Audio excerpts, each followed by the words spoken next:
Right, well, we do have a bit of a critical mass, so we might kick off, and we'll expect maybe a few others to join us as we get underway. As I said, it's morning, afternoon, and evening, and then places around the world, and we don't exactly know where everyone's joining us from. So welcome, and I hope it's a good one, whatever it is for you. We're really glad everyone could join us today.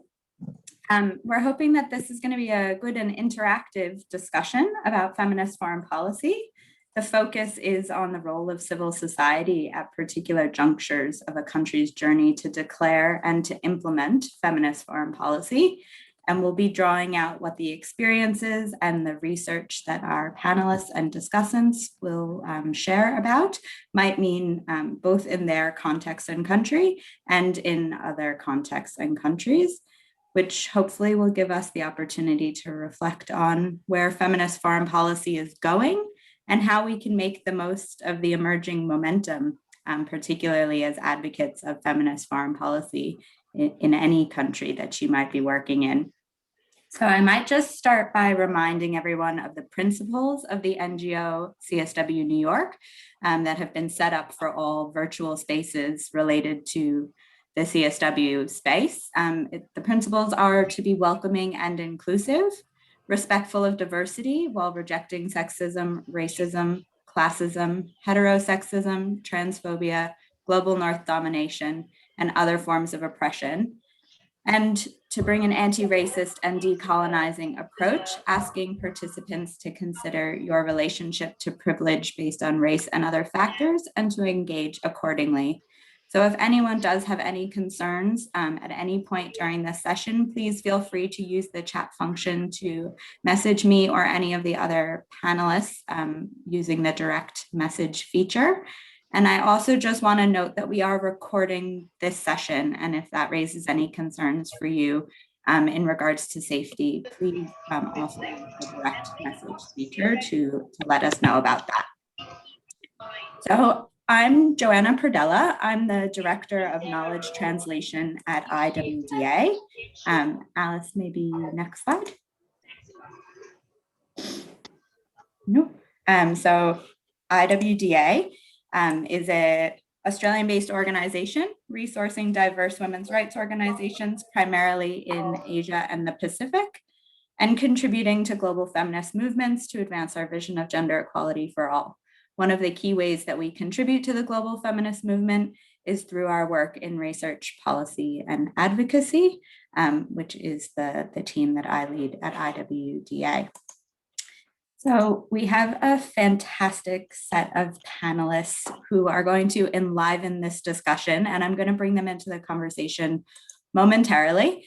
But before doing that, I want to acknowledge the traditional owners of the land where I'm joining this discussion from, the Ngunnawal people of what is otherwise known as Canberra, Australia, and pay my respects to their elders, past, present, and future. And I think people are using the chat function to introduce themselves, but encourage everyone to keep doing that and for people to scroll through that chat and see a bit about the colleagues who are on the call today. Our session is going to run in loosely three blocks. The first block is going to be a chance to hear from the panel using a traditional Q&A approach. The second block, we thought we would move into breakout groups and give people the opportunity to engage in smaller and more organic discussion, perhaps. Each of the panelists will be in different breakout groups, so you'll have a chance to explore more any of the issues that they raise through their interventions on the panel, but also an opportunity for you to reflect on your context and hear from some of the other people who have joined as participants. After that breakout session, the third sort of block of time for us will be to come back into the plenary, and we have two discussants who will then be reflecting on what they've heard today and offer a perspective about where feminist foreign policy might be going, particularly in light of COVID and current context. So I'm going to introduce all of the panelists and discussants as a cohort so that we can then dive right into the Q&A with everyone. So joining us today on the panel, we have Alice Ridge. Alice is the Research Policy and Advocacy Advisor at the International Women's Development Agency, IWDA, which, as I said before, is an Australian-based organization which works with global feminist movements to advance a vision of gender equality for all. Alice leads IWDA's advocacy on feminist foreign policy, funding for women's rights organizations, and Australia's international development policy. Prior to joining IWDA, Alice worked with the Australian Council for International Development and is currently the co-chair of ACFID's Gender Equality Community of Practice. If people can put themselves on mute, that would be great. Thank you. Also joining us on the panel is Isabella Esquivel Ventura. Isabel holds a bachelor's degree in international relations from the National Autonomous University of Mexico and a master's in public policy and gender from the Latin American Faculty of Social Sciences in Mexico. She's worked for more than 12 years in the Mexican public sector and has specialized in institutional processes and public policies for gender equality, to prevent gender-based violence, for democratic governance, for women's political participation, and for masculinity's transformation. She's a speaker, a teacher, and a consultant, as well as an advisor for legislative processes and an advisor at the Mexican Observatory on Feminist Foreign Policy. Also joining the panel is Jessica Janrell.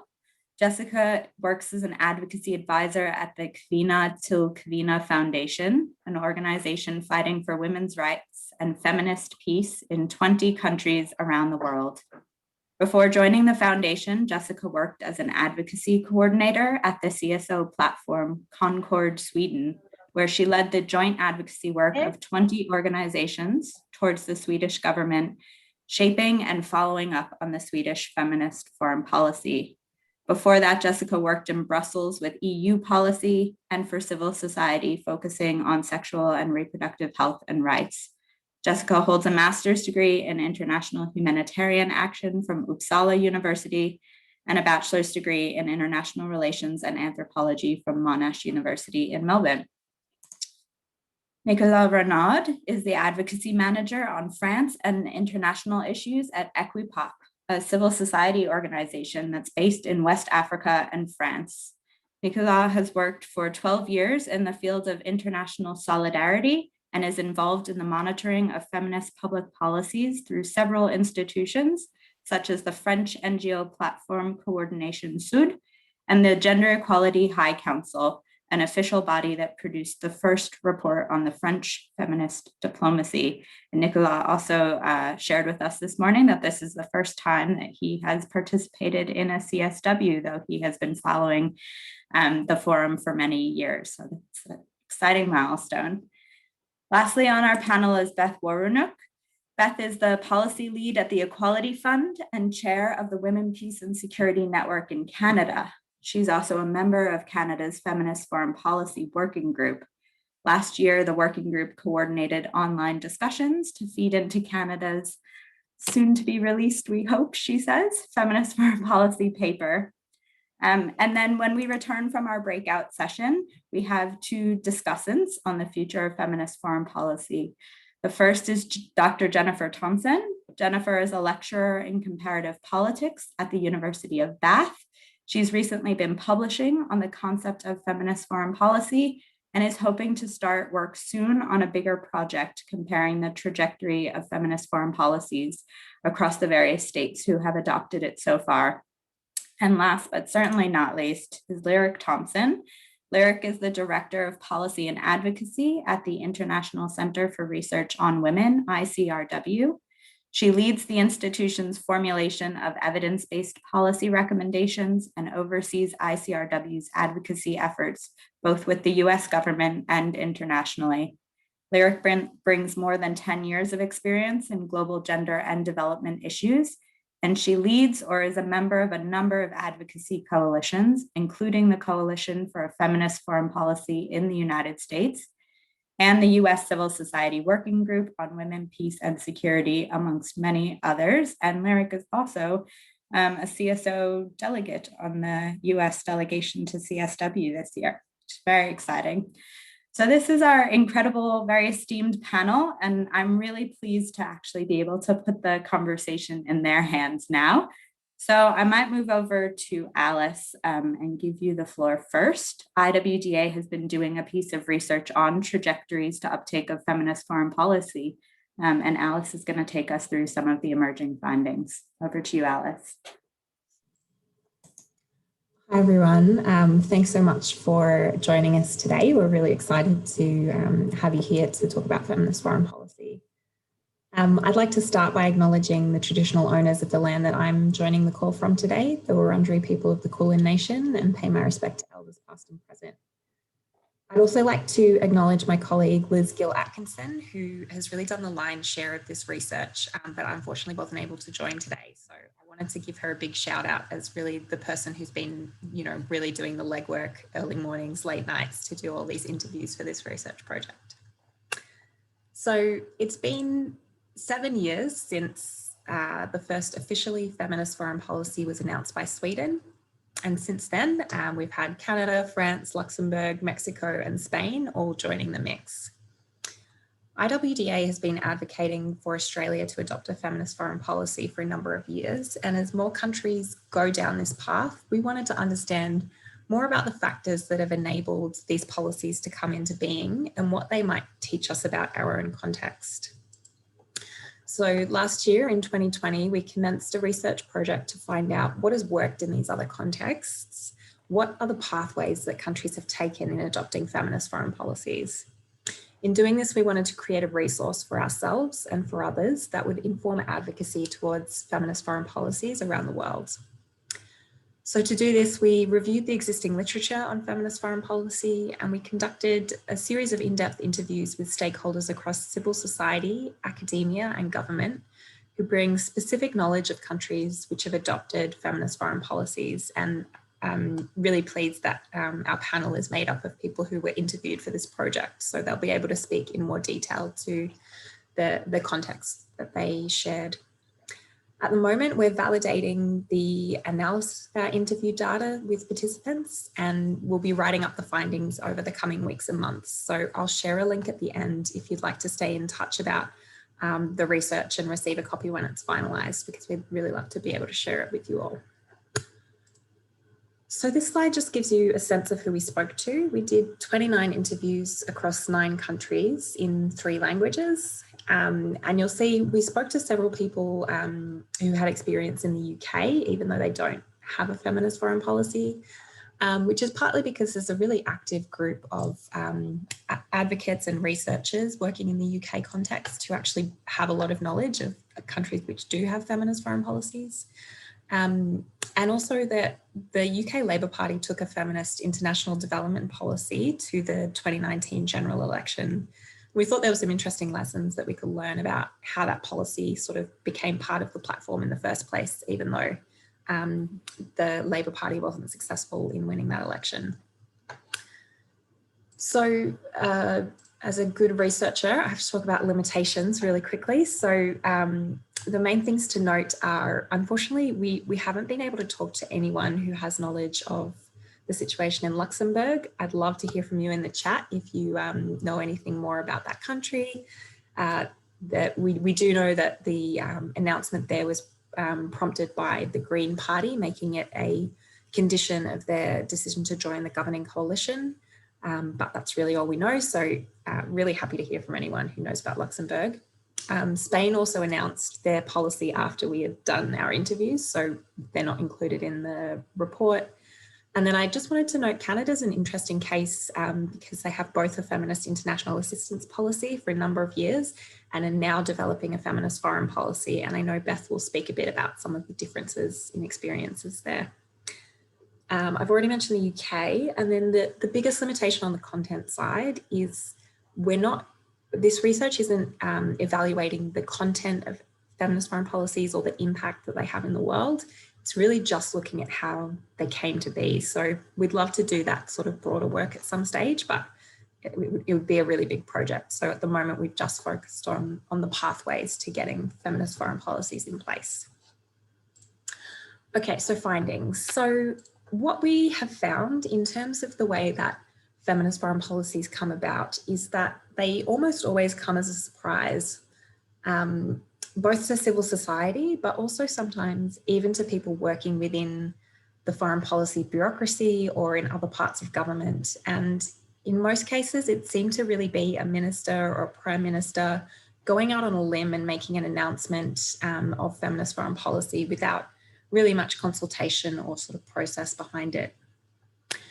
The second factor is a bit of a mixed metaphor at the moment. Some people described it as a window of opportunity. Other people talked about sort of a confluence of factors leading to a tipping point.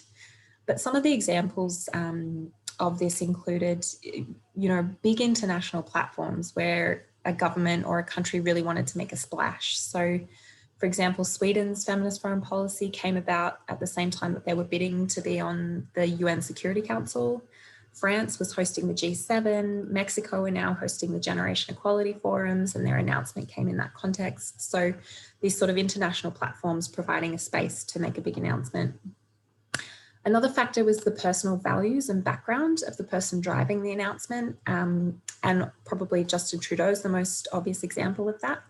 But a less intuitive or well-known example is the Mexican Foreign Secretary, Marcelo Ebrard, who despite Mexico having really significant domestic challenges on gender equality, Ebrard was formerly the mayor of Mexico City, which has a history of progressive policy making on issues like marriage equality and abortion. So he brought that sort of personal commitment, at least in name, into his role as Foreign Secretary. So another commonality was that many of the countries with feminist foreign policies were already active on the women, peace and security agenda, which is another space where you're really bringing a gender lens to a very masculine dominated area of policy. And of course, all of this was really underpinned by activism from women's rights organizations who, may not have been advocating specifically for a feminist policy, or a feminist foreign policy in name, but had been sort of creating the conditions for calling for gender responsive policy making, really creating the landing ground for a progressive policy announcement. So just quickly, once the announcement was made, we also found that there were some really key roles for civil society to play in the development of the feminist foreign policy. So all of that work that has to happen after the big splashy announcement comes out. So I mentioned as well the difference between feminist aid policies and feminist foreign policies, which Beth will speak to some more. And then the other aspect for civil society in the policy development process was really around socialization and legitimization of the announcement, as well as holding governments accountable to, setting up the processes, setting up the reporting systems, setting targets, really putting the infrastructure in place to make that announcement something real. Okay, so in terms of the implications for advocacy and for people who are calling for feminist foreign policies, for me, the first real implication of our research is that traditional policy processes may not be the best way to get to feminist foreign policy. This is a really tough one for us at IWDA because it's really how we tend to work. We work very much through consultations, inquiries, writing submissions, but the evidence seems to show that that might be useful, but it's unlikely to be the critical factor in getting an FFP over the line, but it can help sort of create those conditions for progressive policy announcements on gender. So it probably means that as civil society, we need to be more vocal about welcoming the positive steps that governments take on gender equality to give the impression that we would similarly welcome a very strong progressive feminist foreign policy. And we might also need to nurture relationships with individual progressive politicians, either who hold positions of power now or are likely to in the future. Which again is a bit counterintuitive to a lot of feminist approaches. We tend to be much more collaborative and process oriented when we're working within the system. We really resist putting someone up on a pedestal as, the hero of the day. But what we're seeing from the evidence is that that tends to be how these announcements come about. So The other major thing, I think, is that we need to take advantage of international moments where progressive gender policies could happen. And I think the Gender Equality Forums this year will be a really big moment for this. We've been involved with the leadership group of Action Coalition 6 on feminist movements and leadership. And we've been advocating for feminist foreign policy to be one of the actions that governments can take against that thread. So I think it'll be a really interesting year to see if governments do use that platform as a way to announce feminist foreign policies. Okay, so we're a little bit over time, so I might close it off there and hand back over to Jo to hear from the rest of the panel. Great, thanks, Alice. And hopefully in the breakout sessions and through Q&A, people will have a chance to ask Alice questions that arise from what you've just heard. Obviously, Alice and I work closely together and have been discussing these findings.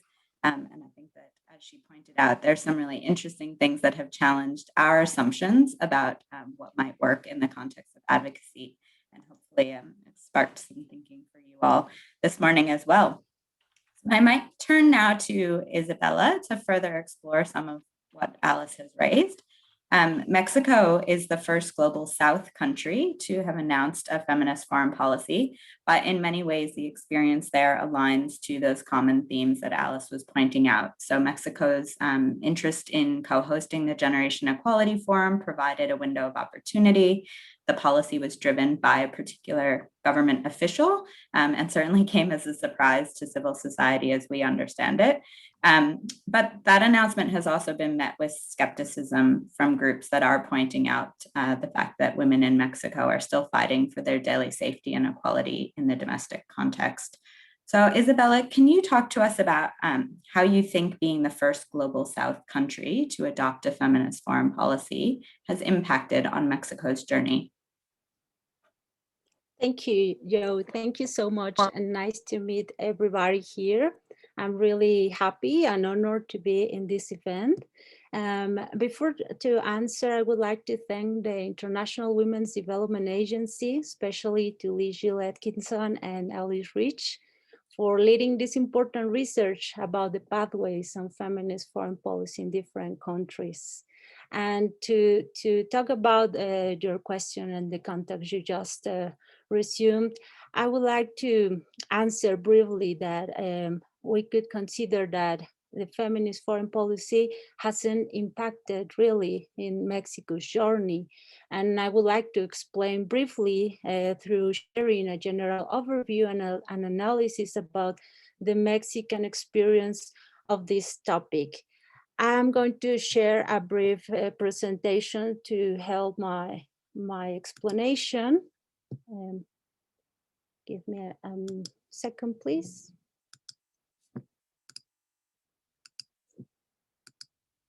Okay, here we are. Well, as I said, I'm going to explain a brief overview, focus on the process, on the contents, and on the accountability of the Mexican experience on feminist foreign policy. The first thing I would like to say is that feminist, give me 1 second. Okay, as you may know, Mexico has been a very active country at the international level in favor of all human rights instruments and gender equality agenda.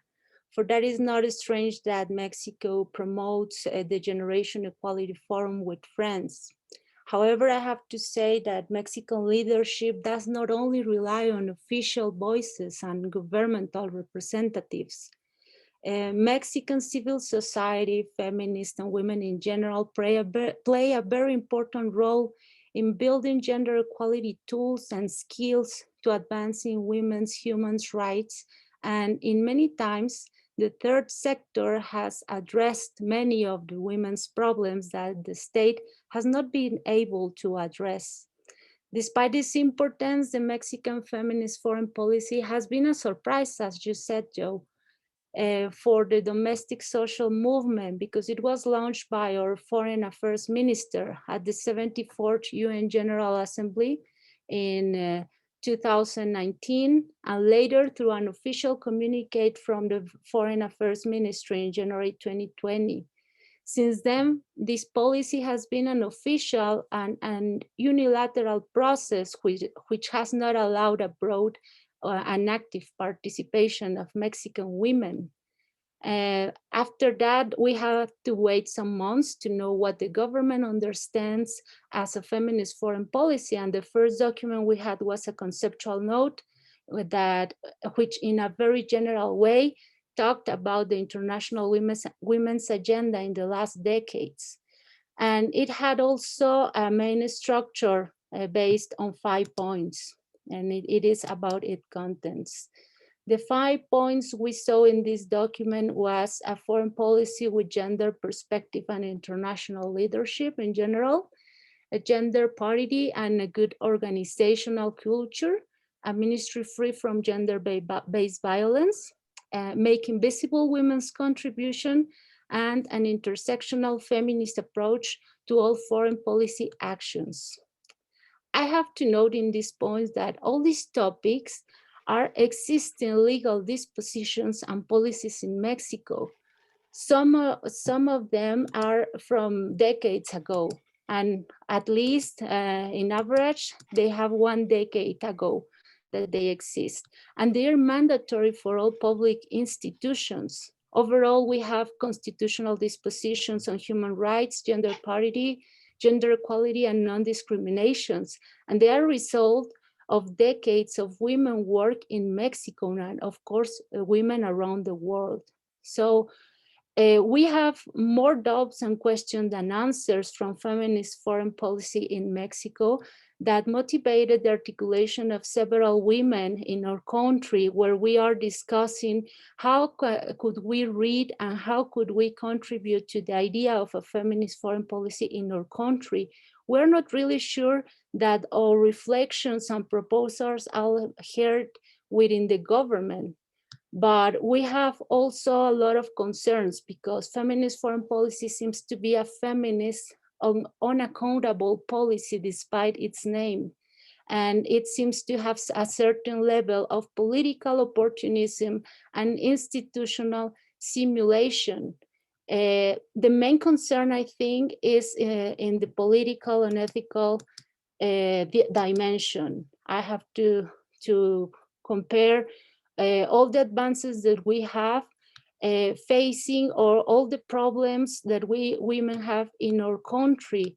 And just as an example, and to conclude also my participation, we just testified that in the last 8 March, during the women's protest in Mexico City, we saw how the government reacted around the women's protest with a big wall around the National Palace and other monuments in Mexico City. And I could testify also that they throw at us tear gas.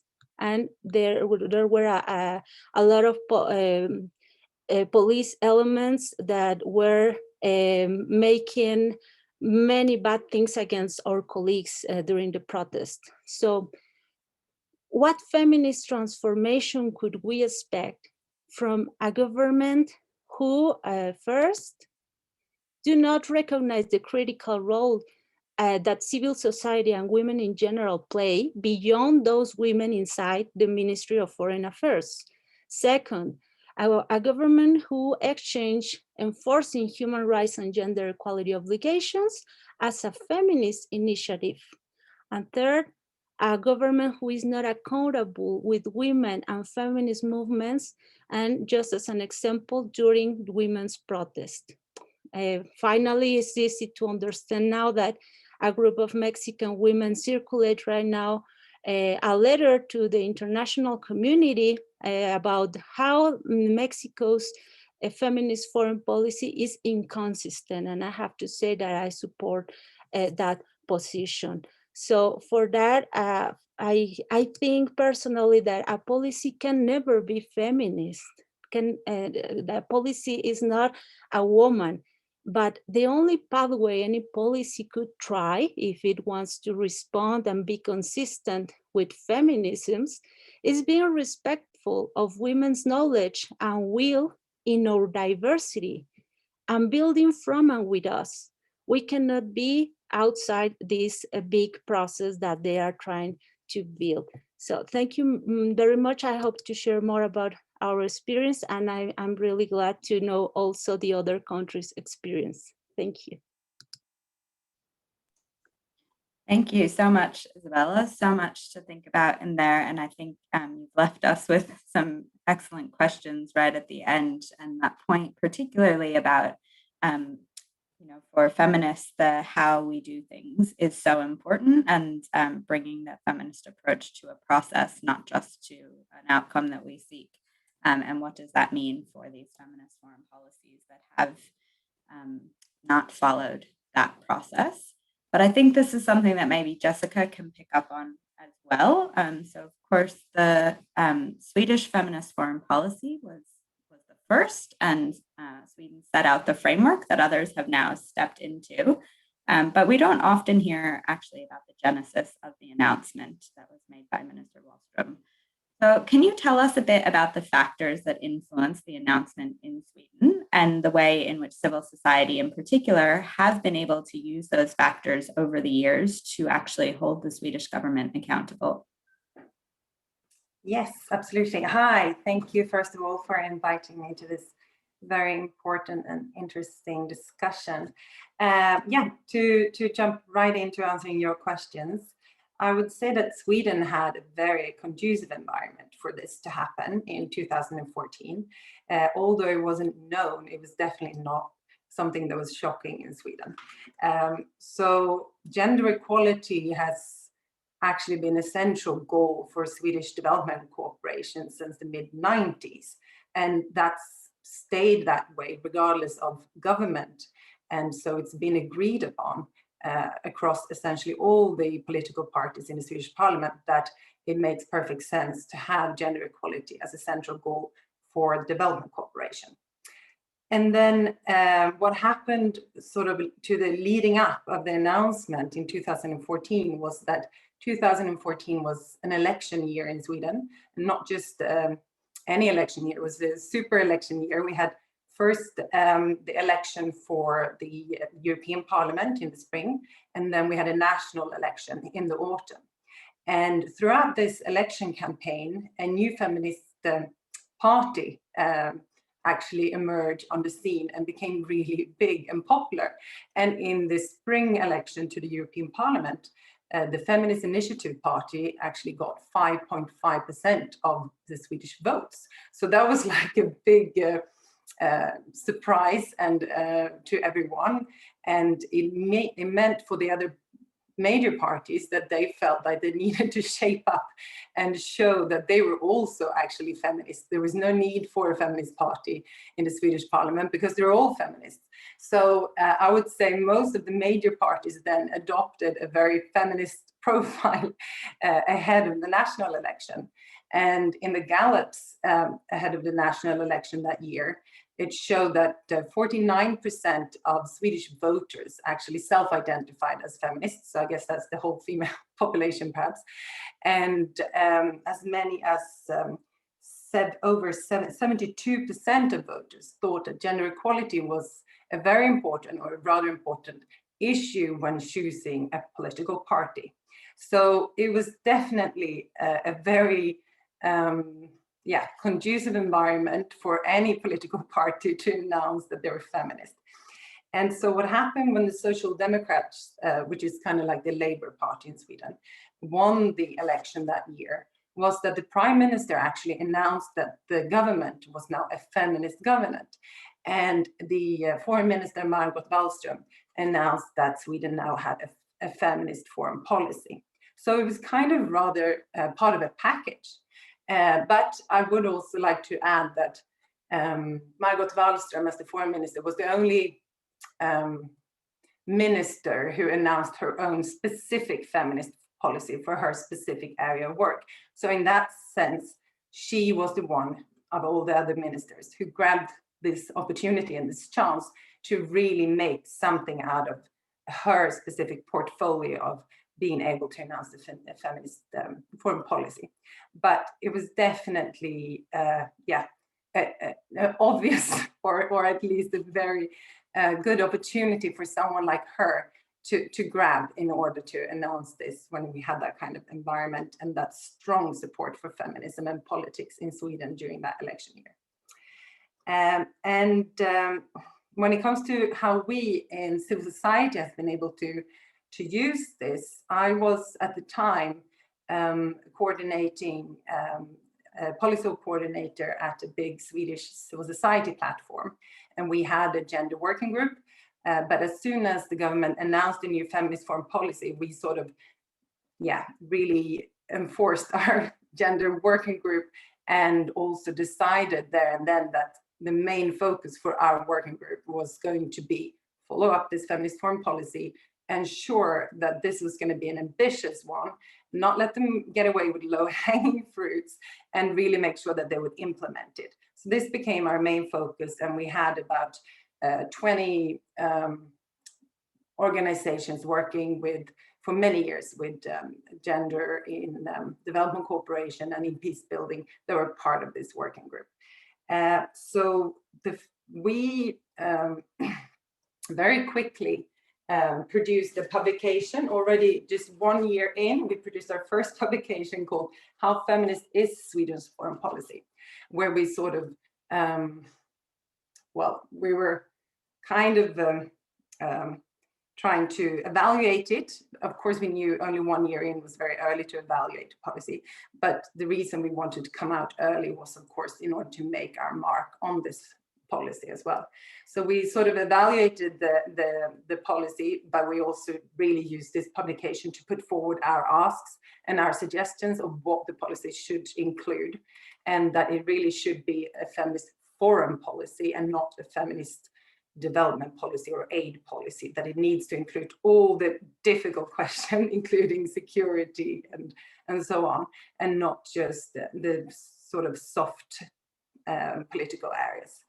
And so with the help of this early publication, we also became like the very obvious group of civil society organizations for the government to turn to, and has ever since been invited annually to help the government put together their action plan for each year of the feminist foreign policy. So it was a very strategic way for us to show that we're a big group of organizations that will follow this. We will have opinions, and we want to be consulted. And also the fact that we made our own publication where we shaped the agenda that we thought they should follow, rather than just waiting for them to produce something and then comment on that. It meant that we were able to put in, as I said, all the difficult questions as well, all the difficult political areas where we thought that maybe they were not carrying out a feminist foreign policy. And it also allowed us to, speak about this in media, because of the publication was quite controversial or a bit harsh on certain points. And it made them realize that we would be quite serious about holding them to account, and that we would follow up. And after that, we produced a second publication just another year after. And then when the next election came up in 2018, we decided to, rather than holding them accountable, that we would produce a declaration for a feminist foreign policy instead, where we would really encourage the other political parties to sort of make commitments, and that they would keep the feminist foreign policy if we had a change of government. And then we used that election campaign to talk to all the different political parties and to get their reassurance that they understood the value that the feminist policy has and has had, and that they understood the importance that Sweden keeps its feminist foreign policy regardless of government. So I think that's also a good thing to remember when you're holding your government accountable, to also, if they're doing something useful with the policy, and even if you have points of criticism, if they're using it for something good, which we really believe that Sweden has been, also remember to sort of lift it a little bit and try to help them to get that support from other political parties and to get them to rally around it, so, and not to use it as a point just to sort of make political points and have parties arguing against each other. So I think, yeah, we've been able to use it definitely in very many different ways to influence the political discourse around the policy and hold them accountable. Thanks, Jessica. As advocates, I think probably this is all reinforcing ideas that we have, but I'm really struck by the importance of having had a group that had practice in coordinating on gender equality ready to sort of swing into action. And so being able to take advantage of opportunism and not asking for permission to come inside the tent, but actually setting the terms yourself and being ready to speak up and speak up quickly to insert yourself, I suppose, in a effective and useful way into the process. I think it's really great, this research and the commonalities that are coming out across countries, because I think for people, or myself at least, I can speak for, in the early years, it seemed so much like feminist foreign policy was something that Sweden could achieve, but really who else was going to be able to get this up? And obviously that's proven not to be true, which is really fantastic. And I guess leads us maybe over to France and Nicolas. We saw the announcement of a feminist foreign policy coming out of France's hosting of the G7, with lots of advocacy from civil society to get gender equality on that agenda. And as part of the research, you spoke with us about the paradox that countries are sometimes more progressive on the international stage than they are at home. And I hoped maybe you could unpack that here this morning from the perspective of France. Yeah, thank you very much. Hello, everyone, and thanks for inviting me. So I guess I'll be criticizing France quite a little bit in the next 5 minutes, because it's kind of obvious that we don't have feminist public policies at home, and that basically France is more progressive on the international stage than at home. But before I say that, I just want to say that I don't mean that France shouldn't bring forward the concept of feminist foreign policy. I think it's important to set it as a goal. And when the word is not out there, the whole state can't move forward towards a feminist approach for foreign policy. So I'm not criticizing that. That being said, let's talk about the national French policies. And I think that I will kind of echo what Isabella said about Mexico. In some ways, there are things that are really similar. So first of all, the gender equality is supposed to be the great national cause of President Macron's mandate, but it's not. We have very low financial resources for fighting gender-based violence, for instance. There was a big national debate in 2019 with an action plan, but we can say that very few results came out of it, according to approximately all feminist associations. It's not easy to monitor the exact budget, but if we compare it with Spain, for instance, which is our neighbor and kind of the same size, Spain does a lot better on gender-based violence. My second point is that the Minister of the Interior, whose name is Gérald Darmanin, and who was appointed in July, is involved in a rape lawsuit. So while on the one hand, you have a general trend to encourage women to file complaints in court for when they face rape, the chief of the police is accused of rape. So to say the least, his appointment as a Minister of Interior doesn't really send the right message to women in France, and despite all the protests, he hasn't resigned, and he won't resign. And I have to say that President Macron, I think, doesn't understand what is at stake here in terms of society and future. He just said that he had a talk with his minister. He said man to man, and the minister showed him that he was innocent, and that's the end of the story for Macron. So I think that's a big the big point to make. And that what is interesting also is the role of Marlene Schiappa, who is the former gender equality minister, who participated in CSW quite often. She's now serving as a deputy to Mr. Darmanin. So she keeps saying the same thing about believing women and etc. But she's working with somebody who's accused of rape. So I think her role is kind of difficult to move forward. And now she says he hasn't been convicted in court, so there's no problem. There's a kind of discrepancy here. I'm going to go faster, but generally speaking, I think that women are not at key positions in the government. It might be a little better than it used to be, but we're still not there yet. And for instance, when you take President Macron's top advisors, I think in the top 12 you have like 11 men. And the COVID answer was designed by men and men only in France, and that's very striking. So I won't go on forever.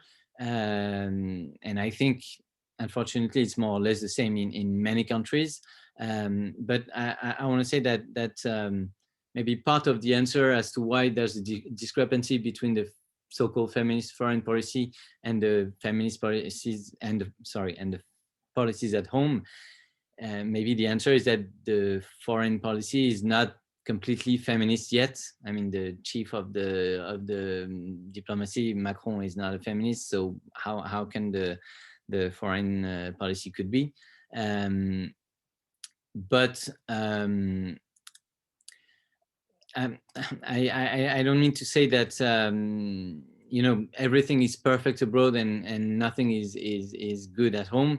It's more balanced than that. But that being said, I think that our role as an advocate, now it's the advocate speaking, our role is to push the right buttons so that we can move forward both at home and internationally. And I think the upcoming Generational Equality Forum can be a good opportunity to do that, and of course at the international level. But French feminists are going to say to Macron, you more or less you can't buy a cheap ticket to your own party. I mean, in Paris, you have to do better at home, and you have to fund the fight against GBV.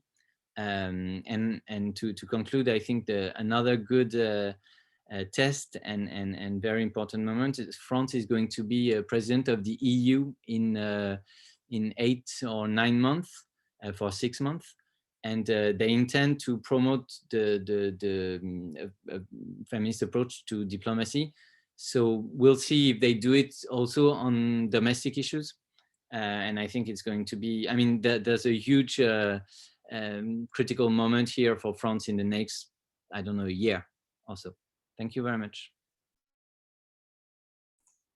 Thanks, Nicolas. A lot of what you were speaking about with the Minister of Interior echoes a situation that's been unfolding in Australia over the last few weeks as well, which is enraging and distressing. And I do just want to acknowledge that if that discussion raised that for anyone, I really encourage you to turn your camera off if it's on, or step away from the discussion if you need to, and reach out to someone that you trust to talk about. And if you need to, please feel free to direct message me or anyone else on the call that you might feel comfortable speaking out about. There's seeing the way that politicians act with impunity on some of these issues can be terribly distressing. And I think that this real inconsistency between the way that political opportunism is a lever and gets us something that we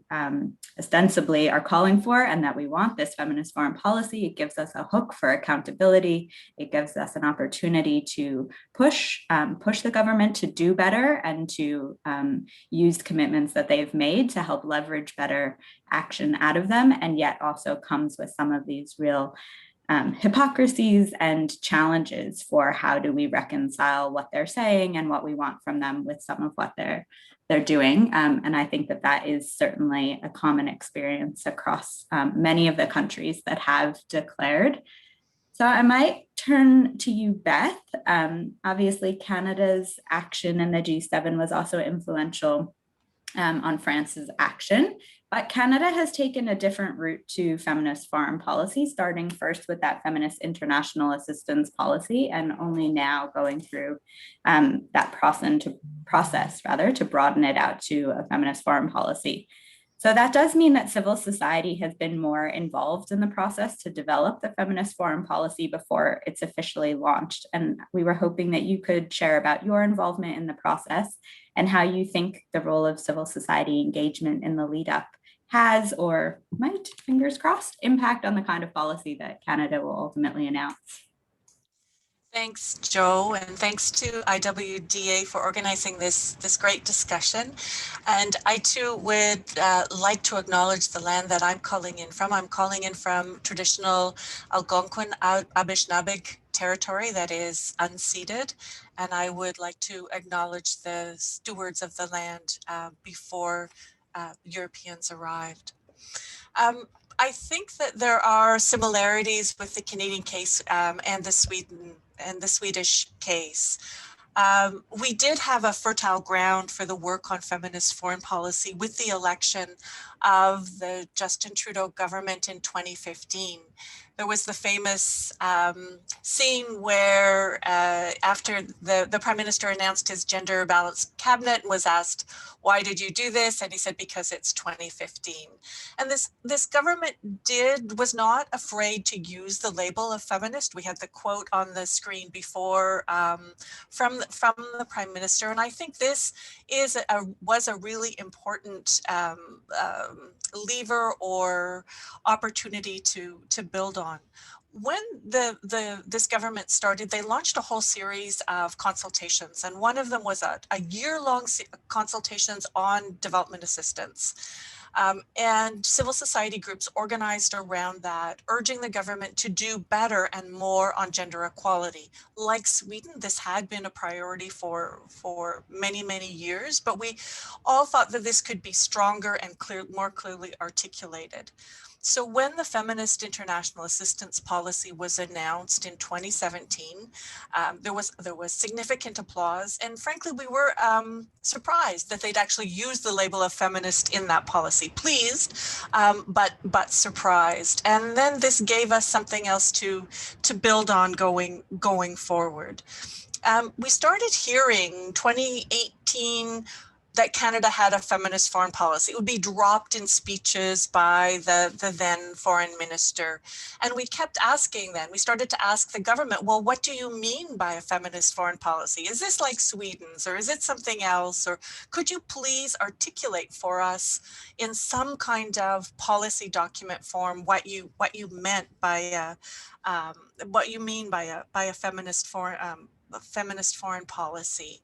We were told, well, there's various commitments that add up to our policy, but we kept saying, no, you need to make a formal statement.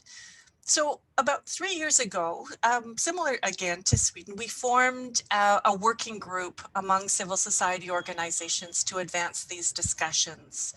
We hosted roundtables and we tried to push the agenda forward where we could. In the 2018 meeting of the Women Foreign Ministers, hosted by our then Foreign Minister, Chrystia Freeland, we were in discussion with the government and achieved the participation of women human rights defenders on that agenda, which was a really big step forward. We really worked hard to demystify and clarify what feminist foreign policy could or should be. And one area where we saw progress was on Canada's work on women, peace and security. And I think that was also in your research findings. This was almost like a gateway drug, in a sense, to feminist foreign policy, that we were able to use the language and the commitments in the development assistance policy to push for stronger language, for more ambition in the National Action Plan on Women, Peace and Security. This also got us out of just talking about development assistance. So we could start to talk about security, start to talk about defense policies, start to talk about climate change, start to talk about feminist views of trade, and move much more beyond on development assistance. About a year ago, the then foreign minister announced that, yes, Canada would produce a paper on what feminist foreign policy meant to this government. And really key, there was the announcement that this would be done in consultation with civil society. So we were really pleased to see that. It took a while for the consultations to be launched, given COVID and various other factors. They didn't launch the consultations until October of last year. But our working group was able to come together and organize consultations. We secured a little bit of funding from Global Affairs Canada to assist with that. And these are really rich discussions, and we were able to articulate a series of principles that we thought Canada should adopt as part of its feminist foreign policies. And we were able to sharpen our own recommendations for what should be involved in this. And throughout this, a key element for us was the inputs from other activists around the world, the work that has gone on in Sweden, the work that's been done on trying to articulate and bring diverse voices to a feminist foreign policy. So some of the issues that were really key in our discussions was the importance of a feminist approach across all areas of a foreign policy. This coherence of external and internal that people on the panel have raised, that we can't just talk about feminist foreign policy externally. There has to be this consistency with feminist policies inside Canada as well. And the important role that feminist movements play with this. We've been saying, if you want a feminist foreign policy, you have to talk to feminists. You have to listen to them, you have to fund them, you have to engage with them, and you have to learn from them in terms of what a feminist foreign policy might look like. So to summarize, we had a positive environment to work in. We worked as civil society, we worked both formally and informally, trying to take advantage of different opportunities to talk about feminist foreign policy in different conversations, whether it was on trade or on women, peace and security. We worked collectively, as everyone else on this call has talked about. We didn't try to go it alone as individual organizations. We saw the value in working as a group. We used the levers that we had, the previous language to build on and hold the government to account to. And we drew on our international allies and the work that's being done in other parts of the world. That's has been really, really important to us. The impact, well, we'll see how successful we have been in terms of whether or not what we've been saying is actually reflected in the policy when it's released. We know that there's all kinds of discussions and tugs and pulls when you actually as a government, you commit something to paper. It becomes a different kind of conversation. We are optimistic that there will be a whole number of issues where we have been successful in highlighting the importance of intersectionality, the importance of diverse voices, because this is something that resonates with this government in general. Whether or not we'll be successful on some of the issues that were raised in the consultations around demilitarization, around Canada's position on nuclear weapons, things that challenge more traditionally held positions by this government, where we will see whether there's been any movement on those. But stay tuned, and we'll share. We'll certainly share what happens in Canada with people on this call going forward. Thanks, Beth. I think we're all waiting to see what comes out of the consultation process, but also I think really a fantastic point about the role of civil society, again, in terms of being able to work across movements and therefore sort of bring lessons from all over the world into the process and make sure that Canada is not reinventing the wheel, but learning the lessons of those who have come before, really through the voice of civil society. I also just want to note Jackie from Amnesty Canada, who is also part of getting this dialogue today organized. So thank you, Jackie, and she has put some resources in the chat. But the chat is also a hugely dynamic space, so much so that I'm finding it difficult to multitask all of the fantastic questions that are coming through and listening to our speakers. So I think that is a good moment to turn to our breakout sessions so that people can pick up these questions in sort of smaller organic discussion with participants. And as you were all introducing yourselves, we also have a phenomenal group of people. All of you have been engaging in feminist foreign policy in different ways. So I'm going to turn over to Alice, who's going to explain how we're going to get into breakout groups. And then we'll have about 10 to 15 minutes in breakout groups, and then we'll come back for Jennifer and Lyric to wrap us up with their reflections about what they've heard today, how it resonates, and where they think this concept of feminist foreign policy is going. So Alice.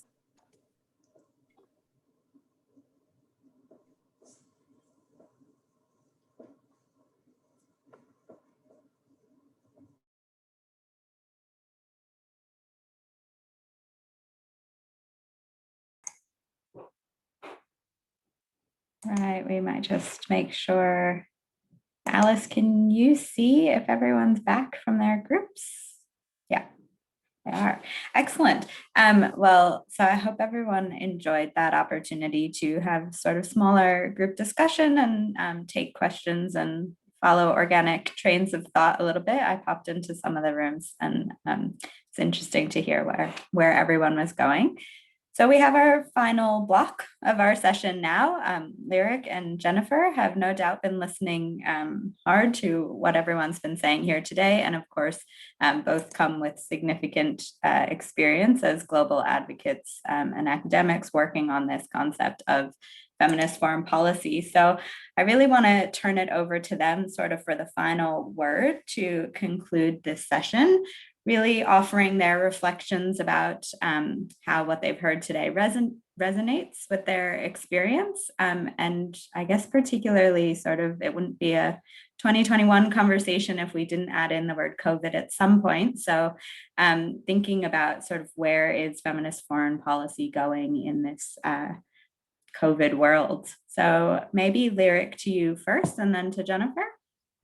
Sure. Thanks so much, first of all, to IWDA, our longtime partner, on considering what it would mean to make foreign policies feminist, for organizing, for the opportunity, and to all of the speakers for their interventions, and many of whom are longtime friends on this journey, and some of whom are new. I'm grateful for your time and your talent and insights. In terms of what I'm interested in and what I've heard on the key themes of the conversation today, and I was particularly grateful to join Isabella's breakout room to hear a little bit more about the Mexican experience, which of course is with the exception of Spain, is one of our most recent. And of course, they will be hosting next week the Generation Equality Forum, which will be our first opportunity to mark in a champions only space the now 26th anniversary of Beijing due to COVID delays. So there's your COVID angle for you. You know, I think that's top of mind and was in this conversation about the tension between domestic and foreign policy coherence, which has certainly emerged in our years of study at the International Center for Research on Women as a key ingredient for a feminist foreign policy.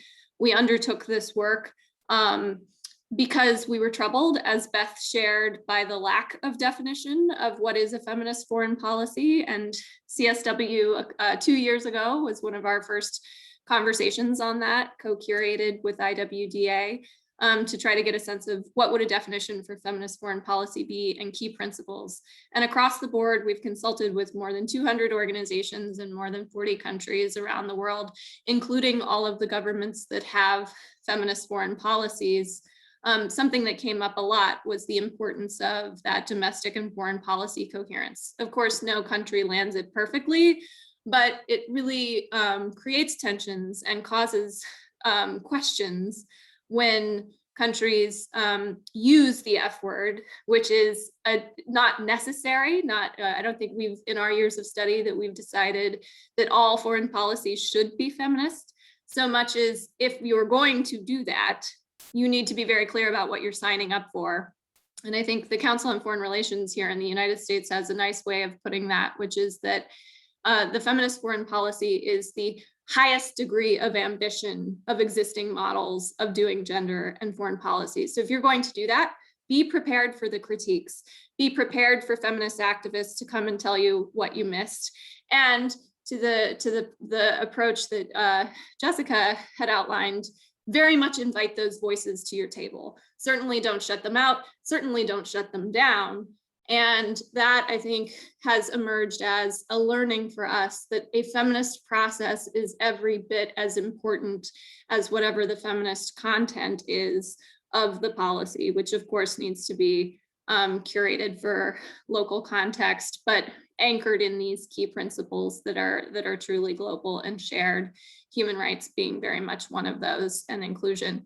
In case anyone hasn't seen it, would commend to this group the GAPS UK guide on how to consult, which is what is meaningful participation look like. And that has been a handy guide that we've been able to share with governments, including our own.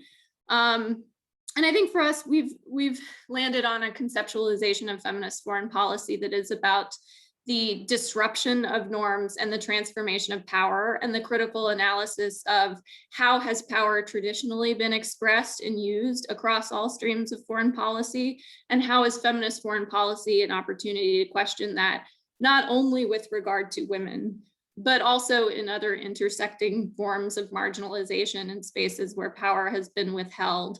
So taking on colonialism, racism, extractivism, et cetera. We've heard a little bit less about some of those themes, but to the question of where is feminist foreign policy going, I think the newest approach that we've been handed, that was articulated by Spain last week, or maybe the week before, has some nice themes and elements in there that I think we've been looking for on the basis of those conversations, prioritizing the climate crisis as a key component of their feminist foreign policy, looking at Indigenous women's rights issues, particularly as that bumps up against things like climate policy.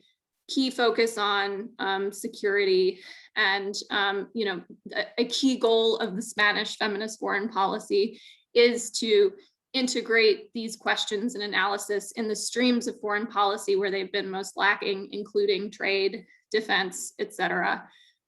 So that's kind of what we like to see. Obviously, it's easier to use the right words on a piece of paper than it is to implement it. And those are some of the tensions that have been explored in the panel so far. We have I will share in the chat a framework where we have articulated, in partnership with most of the speakers that you have heard from today, some of those key ingredients for feminist foreign policy. That is open for sign-on, and you're very warmly welcome if you would like to join on. We will be, that framework was also undertaken in collaboration with all of the governments who, at least at that point in time, had a feminist foreign policy. So we will be formalizing that network as a commitment, as our commitment to the Generation Equality Forum process that was mentioned earlier, and invite anyone who's interested to join forces. That's going to be a formal space for feminists inside and outside of government to continue the process of learning and collaboration, which we see as that final ingredient of feminist foreign policy, which is you never arrive, you only iterate forward in partnership with those feminists inside and outside of government who seek to take us as far as we can go. Thank you. Fantastic. Thank you, Lyric. And Jennifer, over to you for the last word. Thank you so much. Thank you so much, first of all, for inviting me to be part of this today, or this evening in my case. This has been fantastic. I've learned so much. from the various speakers. So massive thanks to IWDA for having me involved. I think I want to start off on this might be unusual perhaps for an academic, but I want to start off on a positive note. I think that this, in spite of the various incredibly valid critiques we've heard so far today, I think there is huge reasons to be optimistic and positive about where we are in the world right now with feminist foreign policy. I think if we had said to people a decade ago that there would be half a dozen countries in the world in 2021 who are consciously adopting a feminist foreign policy, that would have sounded completely unbelievable. So I think it's important to take stock of where we are and just a sense of the positivity around that. And I think something that Nicolas mentioned a little bit in the context of Europe, I think that that's incredibly important in the political context that we're living through right now. Okay, feminist foreign policy, I think, provides a huge a positive example of the type of politics that is possible in the context of the anti-gender equality and anti-democratic backsliding that we've seen across various contexts around the world so far. I think in terms of what people have said this evening and drawing on IWDA's research in particular, I think that the context of the various challenges for civil society is really the difficulties of mobilizing around these often very brief and shifting windows of opportunity that seem to provide the impetus for feminist foreign policy in the first place. Okay, and I think this is one of the difficulties for civil society here. How do you know when these windows, these very narrow windows of opportunity that we've seen that have had huge influence on the development of feminist foreign policy in these countries, how do we know when these are going to emerge? How does civil society know when best to use them? And I just wanted to talk briefly about the UK as a kind of counterexample in that regard, where we haven't seen a window of opportunity really emerge for a feminist foreign policy to take shape.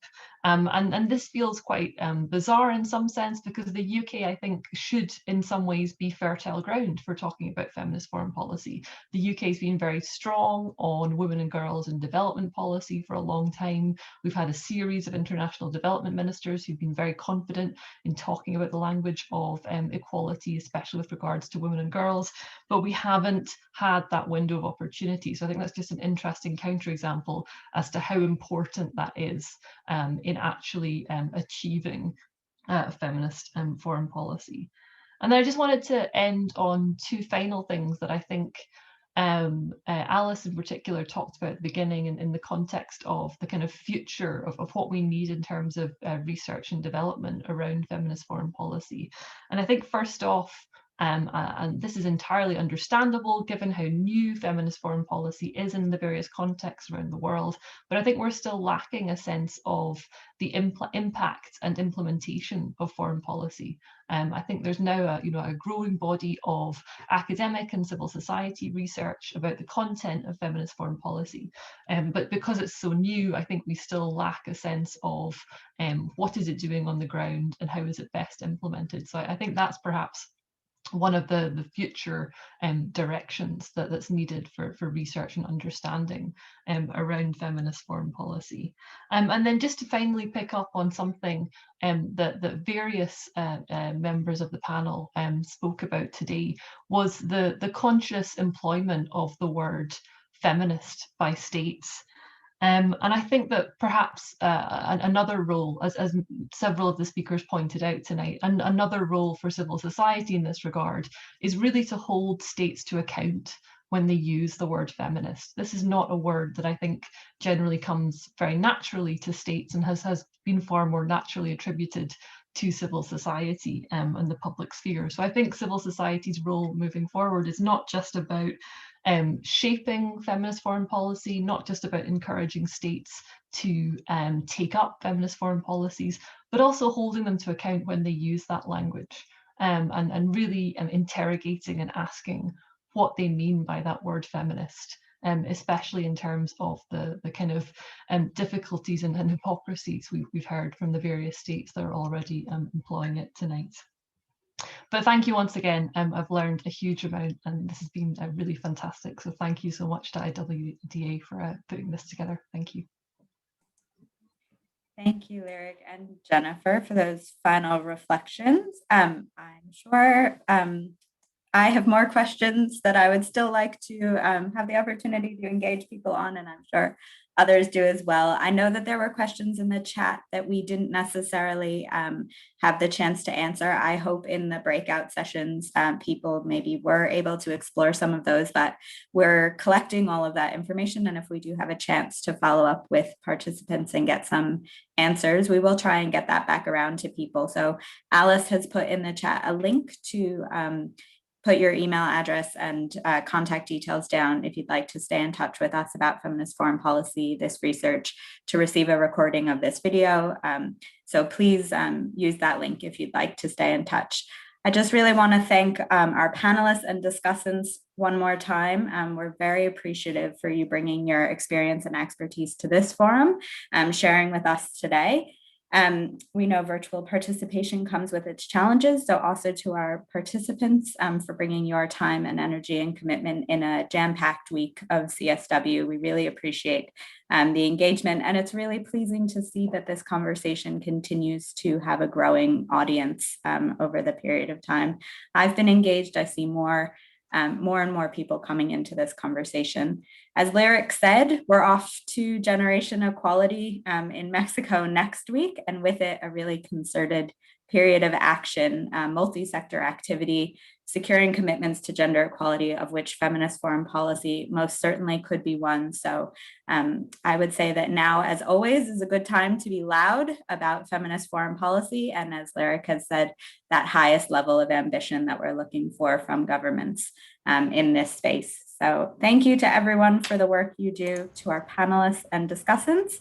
Stay safe, stay healthy, and stay loud, feminists. We've got a moment ahead of us. Thank you all. We'll see you next time. Thanks, everyone. Bye-bye. Bye. Thank you. Thank you all. Thank you. Bye.